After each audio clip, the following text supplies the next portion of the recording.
Bapak Wakil Gubernur Provinsi Sulawesi Selatan serta Ibu Dr. Insinyur Haji Mada Insai sekaligus Rektor UIM Al-Jami'ah Al-Islamiyah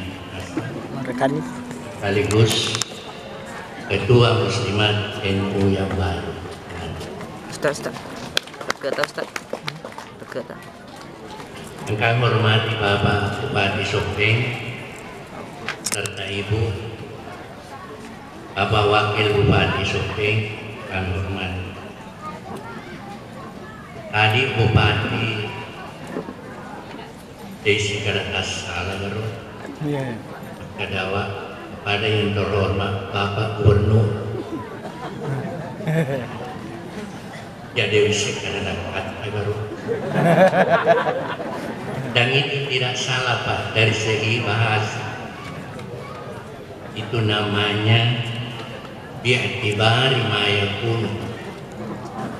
Sama kalau saya bilang masaklah air panas.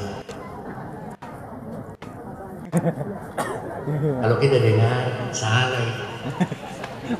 Yang dimasak bukan air panas, tapi yang dimasak air dingin yang akan panas. Jadi yang disebut Wakil Gubernur yang akan menjadi air panas. Zaman Negeri Madu Pak Bupati Sanderinge kemudian yang kedua mantan Presiden Amerika, Presiden Mesir Anwar Sadat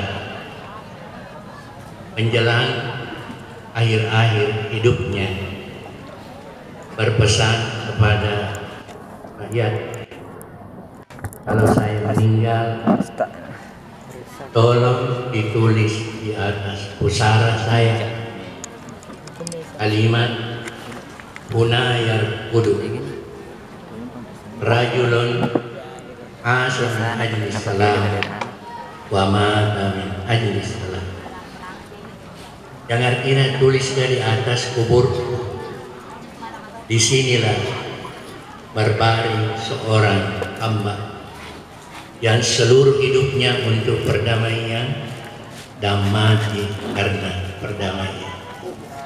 Saya ingin tiru ini di sini di Sopeng terbaring seorang ulama yang seluruh hidupnya untuk pendidikan dan pesantren dan mati untuk pendidikan dan pesantren. Berbahasa memang saya Pak Wagub setiap ke rumahnya beliau, begitu saya muncul langsung Sanusi jika siro baca katoka di Mesir Raya magi puan mereka salah baris sih. Memang mendengarkan berita dunia dan berita daerah. Hadirin yang kami hormati dan seluruh hadirin yang kami tidak sempat menyebutkan satu persatu. Alhamdulillah, mari kita mengulang-ulang kalimat ini sebagai penerjemahan isi hati atas segala nikmat Allah yang tidak terhitung. Sesuai dengan firman-Nya, "Wa in ta'uddu ni'matallahi la tuhsuha." Jika kalian, kata Allah, termasuk kita semua yang hadir, mau menghitung-hitung nikmat Allah, la tuhsuha, kalian tidak mampu. Ayat ini merupakan kebenaran mutlak sehingga sampai hari ini dan seterusnya belum ada satu organisasi, belum ada satu alat yang mau mencoba-coba menghitung nikmat Allah. Dan andai kata ada alat yang mau mencoba-coba menghitung nikmat Allah. Mungkin alatnya sudah rusak, tapi nikmat Allah belum selesai. Itu dan itulah makna wa in yang terdapat dalam ayat wa in ta'udu ni'matallah. Namun demikian nikmat Allah bukan hanya harta, nikmat Allah bukan hanya uang, tapi nikmat Allah meliputi hubbun nasilat. Napuji pada berupa tahu itu nih. Seorang bupati dan wakil bupati dicintai oleh rakyatnya, maka jabatannya adalah nikmat. Termasuk yang besar adalah kesehatan. Bapak sehat, ibu sehat, anak sehat adalah nikmat yang mahal. Karena hanya orang yang sehat bisa memimpin, bisa bekerja, bisa memberi. Dan hanya Ustaz Sanusi yang sehat bisa hadir hari ini. Yang ketiga termasuk nikmat yang besar adalah najabatul aulad. Macam-macam mana yang ada sehat-sehat, berkah, ranking 1, ranking 2, ibu akan nyenyak hidup dibanding dengan ranking 10 dari 11 murid. Ibu bapak akan terganggu. Saya sering sampaikan bahwa saya punya bisan bupati agar bisa. Saya punya bisan orang Solo, anaknya 14, 7 laki-laki, 7 perempuan. Jadi mana? 1 doktor, 5 master, 7 S1. Ibunya masih kuat, kedua ini boleh bola. Saya tanya, Bu, apa resep? Bila mungkin Pak Kiai, oleh karena saya setiap selesai salat saya tidak tinggalkan tempat duduk sebelum mendoakan anak-anakku yang 14. Saya kira perlu ditiru. Sekarang sudah tidak cukup mengirim anak ke sekolah, tapi ikutilah dengan doa, karena doa yang paling didengar oleh Allah ialah doanya orang tua terhadap anak. Saya juga terpengaruh, tapi malu pemanen ya nak, kepokuman.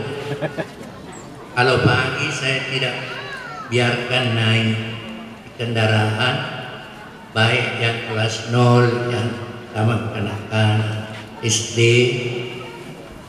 ada sudah kelas 5. Sebelum masuk di kamar itu, duduk berbaris, minta didoakan oleh neneknya. Saya doakan, Alina mami. Sudah itu dia cium tanganku, saya juga cium dia. Lalu saya berikan uang saku, masing-masing 3.000. Tapi uang saku 3.000 ini hanya berlaku 3 bulan. Karena cucuku yang ibunya dari Gorontalo, baru saya berikan uang sakunya 3.000. Dia bilang sama saya 3.000 lagi. Betul nak tambah itu. Terpaksa Pak menjadi 5.000 Ibu Rektor. Jadi tiap pagi saya menyiapkan 30.000 untuk cucuku, dan disitulah letak kebahagiaan. Saya doakan mudah-mudahan kalau saya meninggal sama dengan urutnya Kiai Daud. Namun demikian, dari semua nikmat yang besar ialah bahwa pada hari ini kita semua sengaja berhenti sejenak dari seluruh kegiatan kita untuk sama-sama dengan keluarga besar Pesantren Yasrib untuk membuka kembali salah satu halaman sejarah dari seorang pemimpin yang paling tebal halaman sejarahnya ialah Nabi Muhammad Sallallahu Alaihi Wasallam yang dinamakan Isra dan Mi'raj. Apabila kita melihat Nabi dari segi risalah dakwah yang dibawa, atau sekarang istilah visi misi, maka ada 3 tanggal yang menonjol. Yang pertama tanggal 17 Ramadan, yang kedua tanggal 27 Rajab hari ini, dan yang ketiga tanggal 9 Zulhijjah. Tanggal 17 Ramadan dinamakan penting oleh karena tanggal 17 Ramadan adalah tanggal upacara peletakan batu pertamanya agama Islam dengan diturunkannya ayat yang pertama dari Al-Quran.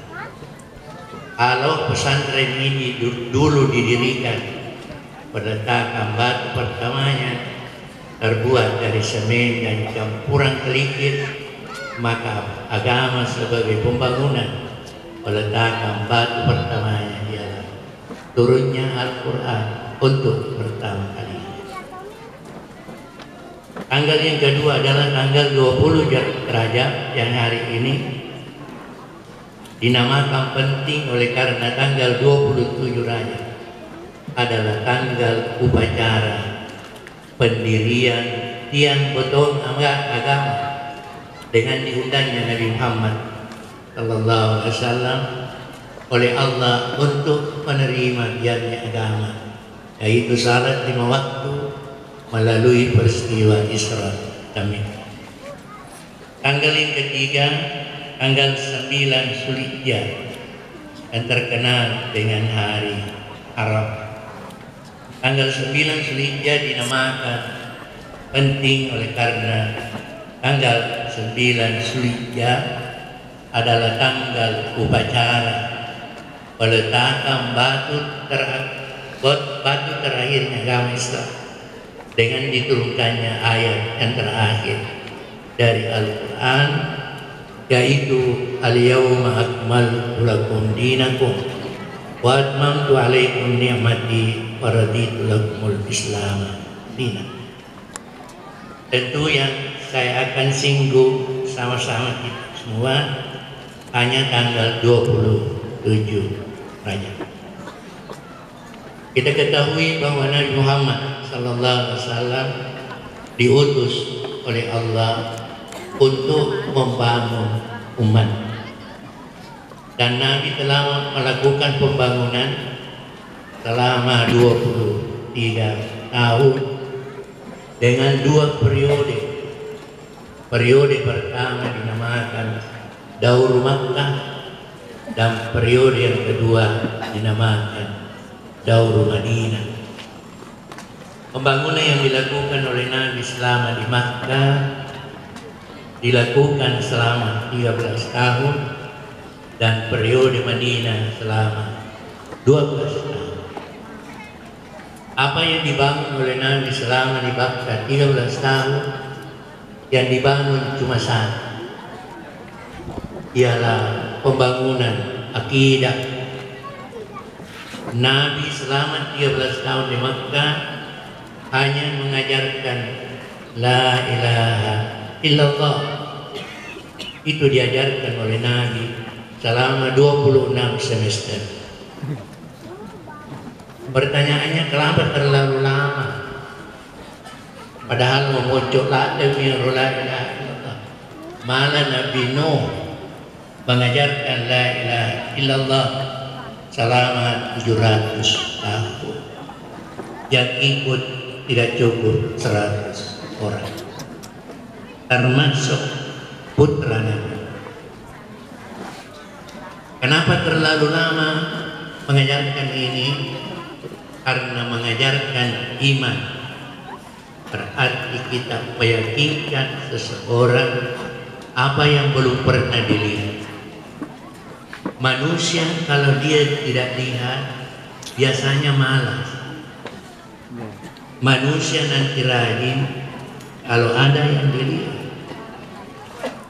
Jadi kalau ulama berbusa-busa mulut untuk memanggil orang pergi salat jemaah di Masjid Agung Topeng dengan janji 27 pahala, tapi kenapa orang malas?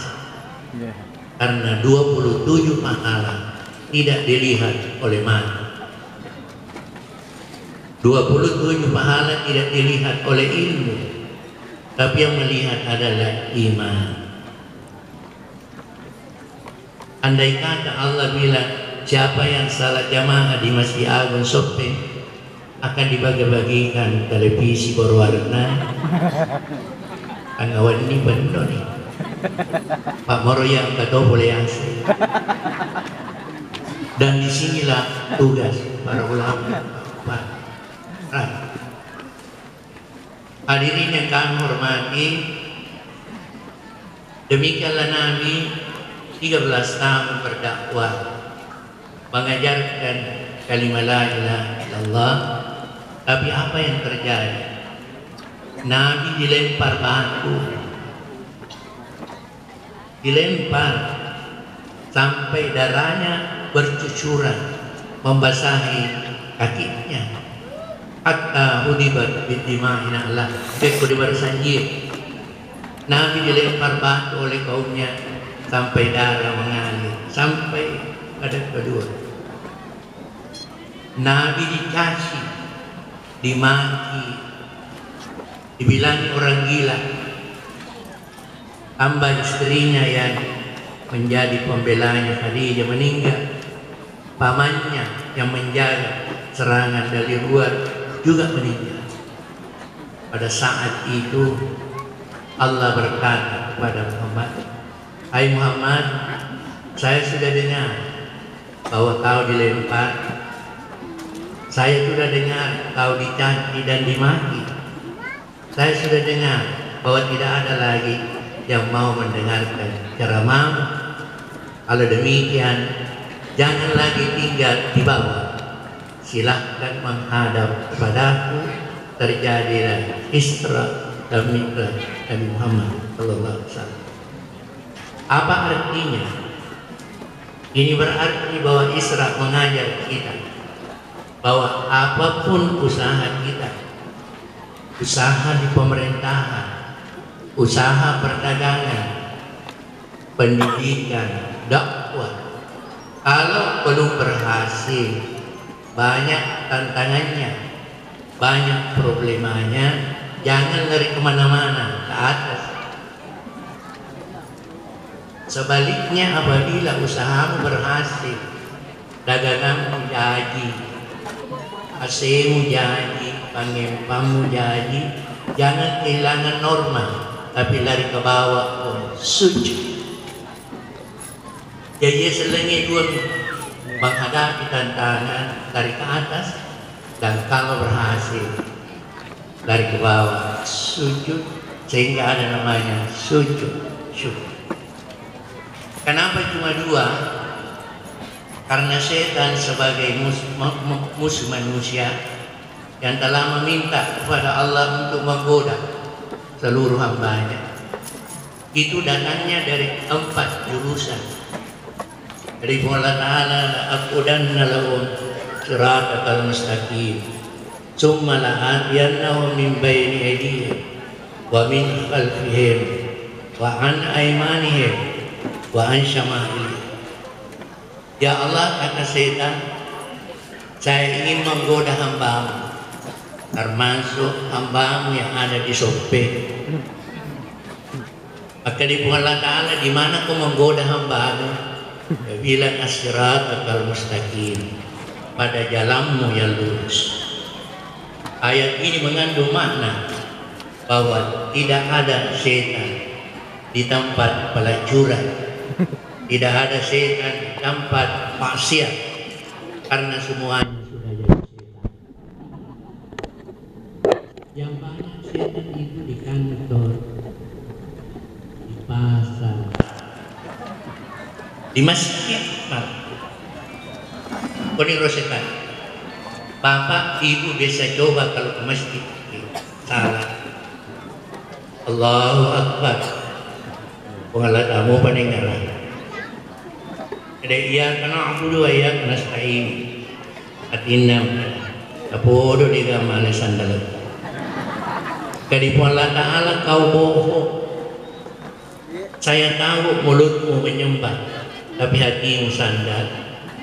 Allah kalau salah hambanya dan mau mengakui kesalahannya, Allah sangat kebir. Itulah sebabnya dalam ajaran Ahlus Sunnah wal Jamaah kita dilarang setelah salam dari salat langsung berdiri, tapi laporlah kepada Allah dengan membaca istighfar 3 kali. Astagfirullah. Tak pengenap buang. Kenapa minta ampun nasi lalu pura mesempajang? Jawabannya pura memang cuma sempajang, tapi di dalam salatmu banyak kesalahan. Agar imummu makada ya tanah budu ayat nasta'in, tapi hatimu sandar. Saya kata Allah, kalau kau salah dan mau mengakui kesalahanmu, saya sangat gembira. Pada seluruh hadirin yang biasa dengan baca-baca kurang sempaja ya lalu bijak itu mulai karena jarangan dengan lapor ya dua besar dengan baca-baca. Demikianlah Nabi terjadilah Isra dan peristiwa Isra dan Mi'raj adalah menyangkut masalah iman. Makanya ayat yang bicara tentang Isra dan Mi'raj dimulai dengan kalimat Subhanallah. Subhanalladzi asra bi 'abdihi lailan minal masjidil haram ila masjidil aqsa alladzi barakna hawlahu linuriyahu min ayatina innahu was-sami'ul basir. Maha suci Allah. Kalau tabaraka juga maha suci. Tabaraka adalah kalimat menggambarkan gabungan orang hamba pada Tuhannya. Tapi hari-hari terjadi. Di sini ada mati, di sini ada lahir, di sini ada kawin, semuanya bisa. Tapi Allah dalam Isra dimulai dengan Subhanallah. Artinya siapapun yang ingin memahami Isra dan Mi'raj, dahulukanlah pendekatan iman dan jangan mendahulukan pendekatan ilmu pengetahuan. Kenapa? Iman bukanlah ilmu dan ilmu bukanlah iman. Kalau iman terima dulu baru tanya. Kalau ilmu tanya dulu baru terima. Jadi kalau agama bilang salat duhur 4 rakaat, maghrib 3 rakaat, subuh 2 rakaat, terima nih, tempatnya. Nanti ada waktu baru tanya kiai, kiai kenapa duhur 4, kenapa isya 4, subuh 2? Kalau kiainya jawab, alhamdulillah. Tapi kalau kiainya tidak jawab, karena kiai sendiri tidak tahu, itu tidak sampai merusak. Kalau tanya dulu baru salah, terlalu lama. Jangankan agama, dokter saja kalau sudah memberi resep 3 kali 1 hari, kalau mau coba sembuh, Andre nih. Jangan kembali lagi ke dokter tanya, dokter kenapa dia kali 1? Ya pilihan ini bisa lebih 1 kali 3. Demikianlah kalau bilang Subhanallah, imanmu dulu baru ilmu. Kenapa? Karena perjalanan akan dilakukan oleh Nabi lalu Isra dan Mi'raj menurut rasio. Biar 1000 tahun Nabi tidak bisa. Tapi Nabi hanya menempuh lailan. Lailan berbeda dengan al-lailan. Ya, masa pesantren siro. Yang kemakadai al-laila ya segi ma'rifah, lailan nakira. Apa bedanya? Kalau Allah mengatakan al-laila, yang dimaksud satu malam penuh, pamula mengari letih. Tapi kalau Allah bilang lailan, dia nak siwat. Sehingga perjalanan yang menurut akal biar 1000 tahun Nabi tidak sampai, tapi Nabi hanya menempuh tidak cukup satu malam. Waktu itu sukar diterima.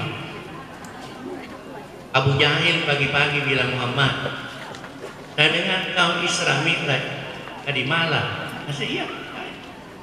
Kapan pulang? Nasalah ya. Menang-menang ni. Karena Abu Jahil, Muhammad sehat-sehat ya. Kenapa Abu Jahil begitu? Karena yang dipakai adalah, namun demikian dengan kemajuan ilmu pengetahuan dewasa ini sudah tidak sukar untuk diterima oleh para ilmuwan. Kenapa?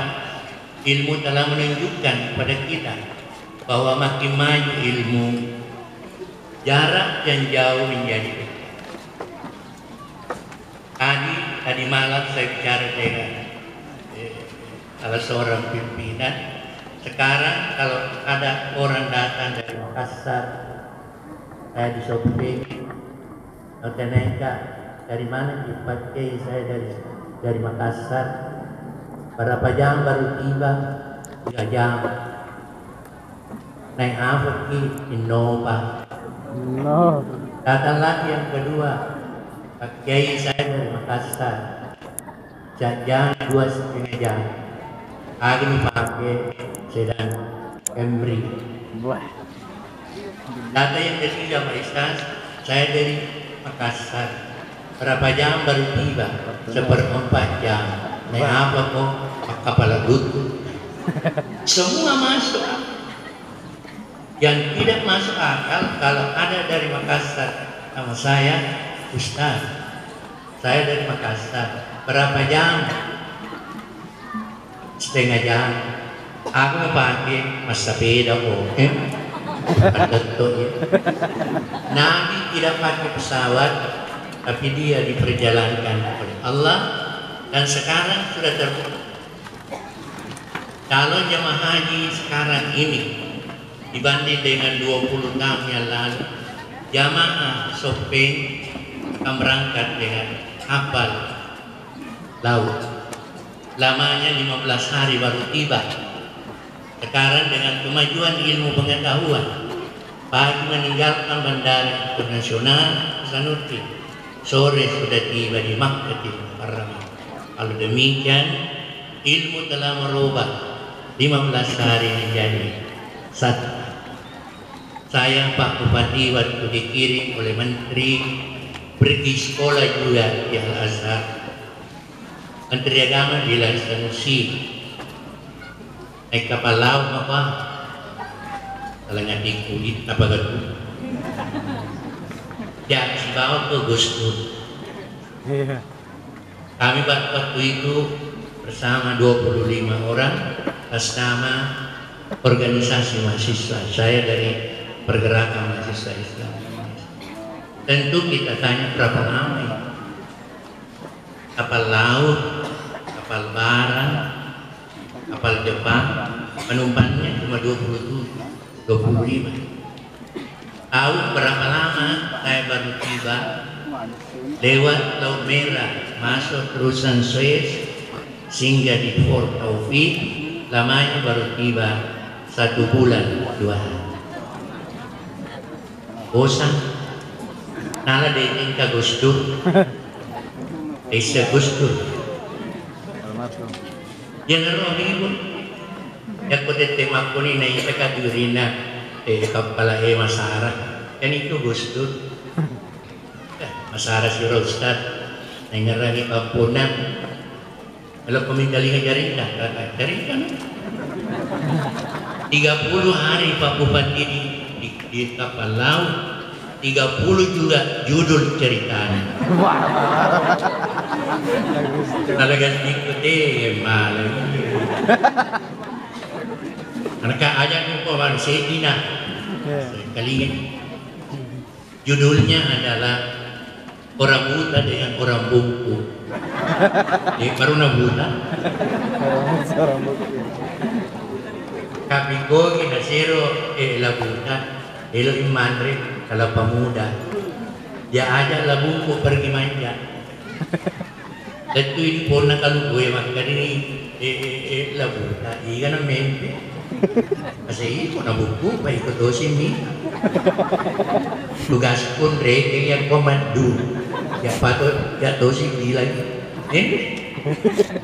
Itu mente na buku di pernah buta gusto. Reke ni nasanya buta ye. Buk 1, buk 2, buk 3. Maka dia buk. Ada 3 na iyak madu. Harus dicawak ya Allah Pak, pelalangnya. Itulah Gus Dur. Tapi waktu pulang, Menteri Agama bilang naik pesawat lah. Alhamdulillah hanya ditempuh 15 jam. Kalau demikian, ilmu telah merubah 1 bulan menjadi 15. Dan oleh karena itu, peristiwa ini sudah diakui oleh para ilmuwan bahwa itu terjadi. Yang kedua, saya ingin singgah secara singkat, yang diperjalankan ini bukanlah nabi dan bukanlah rasul.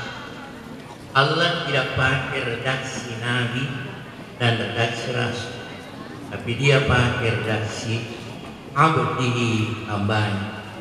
Subhanalladzi asra bi 'abdihi, bukan asra min nabiyyi aw bi rasul. Mengapa? Karena perjalanan ibadah yang akan diterima oleh Nabi adalah ibadah yang mengatur dan menata hubungan manusia dengan Tuhannya, yaitu salat 5 waktu. Itulah sebabnya ulama kita tanamkanlah di dalam hati bahwa setiap kamu mau salat, ingatkanlah kepada dirimu bahwa saya tidak lain adalah seorang hamba. Mengapa? Karena mungkin sebelumnya yang menonjol bagi seseorang adalah jabatannya, yang menonjol adalah kekayaannya. Maka kalau kita salat, Allah bilang simpan dulu dan kau masuk di masjid sebagai seorang hamba. Itulah sebabnya umat Islam masuk di masjid beda dengan orang Kristen masuk gereja. Orang Kristen masuk gereja bisa pakai alas kaki, peti mas sepatu, peti mas sandal. Tapi umat Islam masuk di masjid harus melepaskan alas kaki. Dilepaskannya alas kaki setiap masuk ke masjid bukan hanya alasan kebersihan, tapi ia mengandung makna. Allah saat bilang siapapun yang ingin masuk ke rumah, maka seluruh atributmu harus dilepaskan di luar. Kalau kamu orang kaya, simpan kekayaanmu di luar dan masuklah sebagai seorang hamba.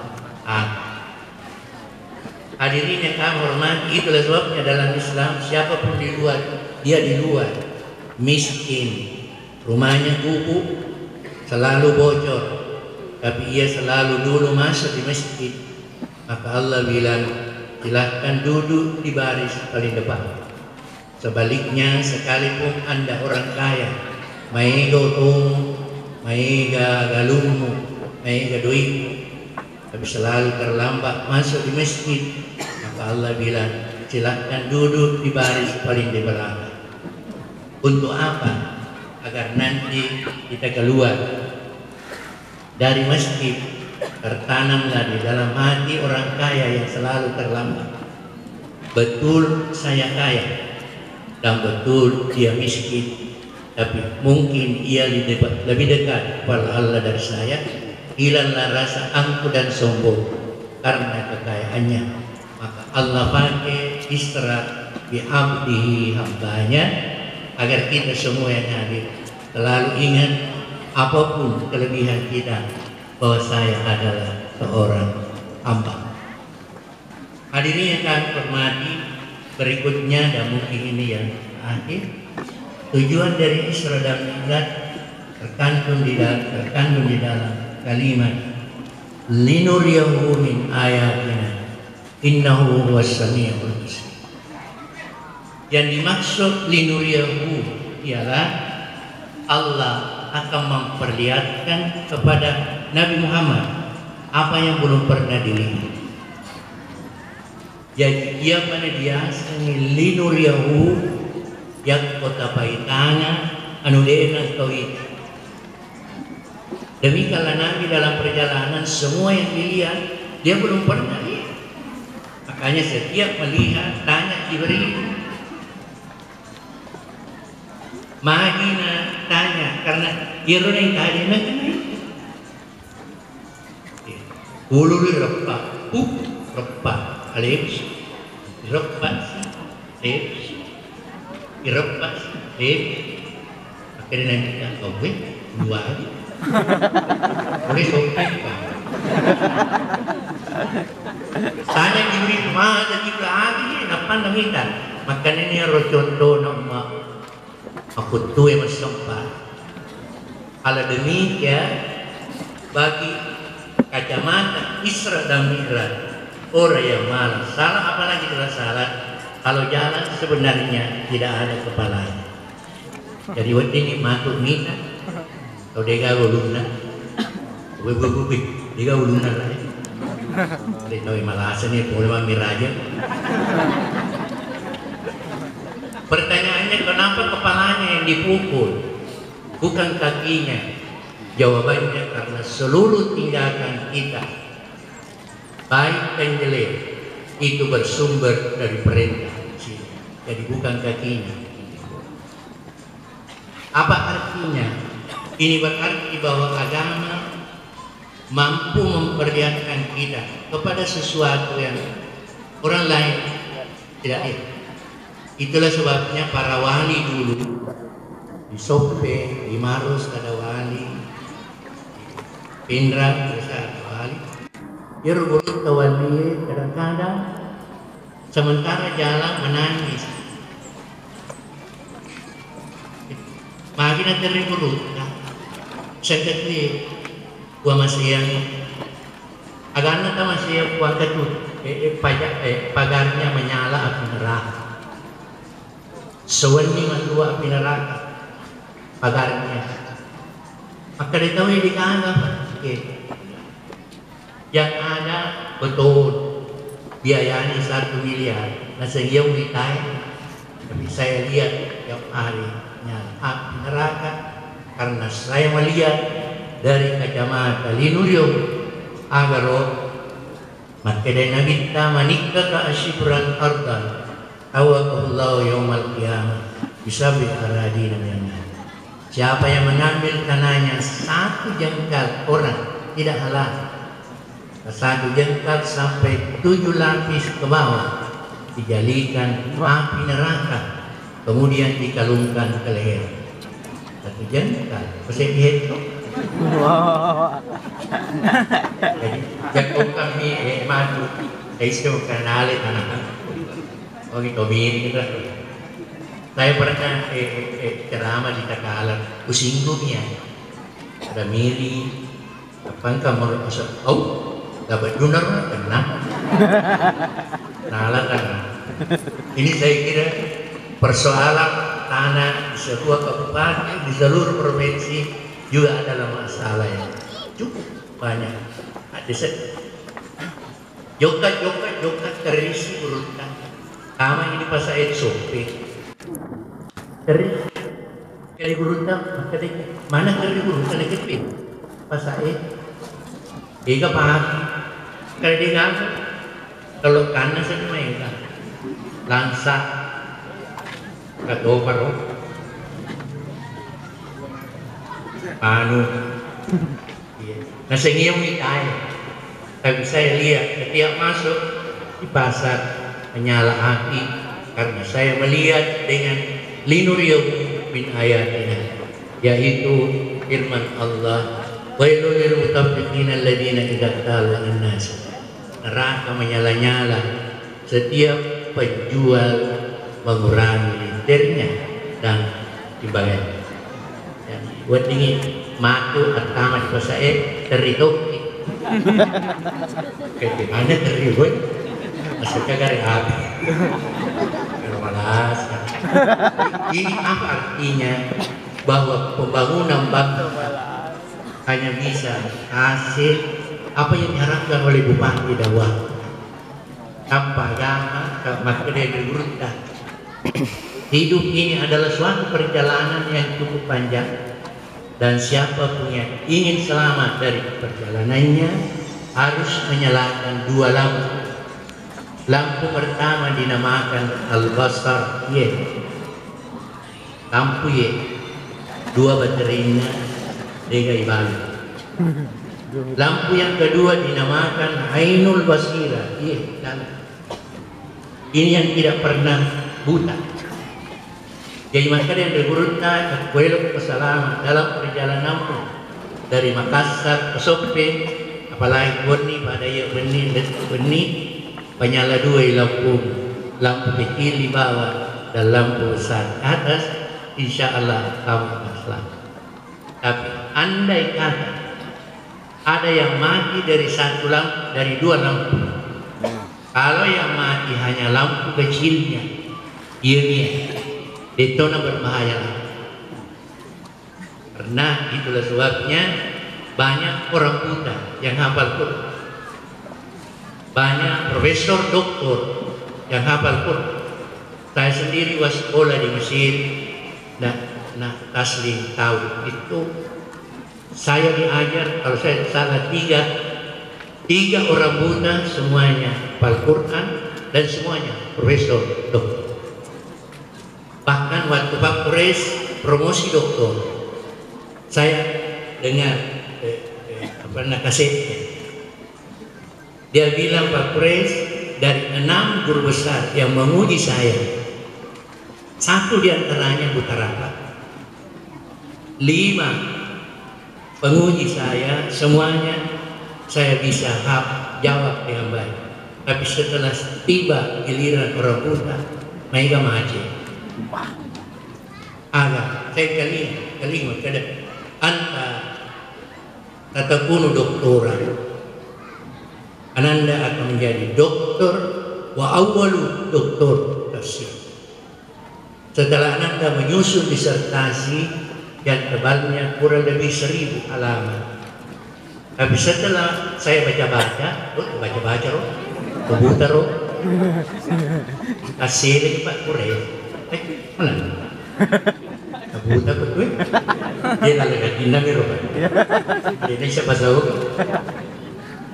Coba buka halaman sekian, alinea sekian, di situ ananda tulis sebuah ayat, yastaftunaka finisa, salah lopo menurut salah. Nah, kamu tinggalkan satu huruf yang benar adalah wa yastaftunaka finisa.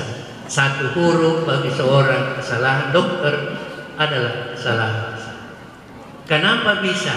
Karena yang mati hanya lampu kecil yang paling mengancam kehidupan berbangsa dan negara.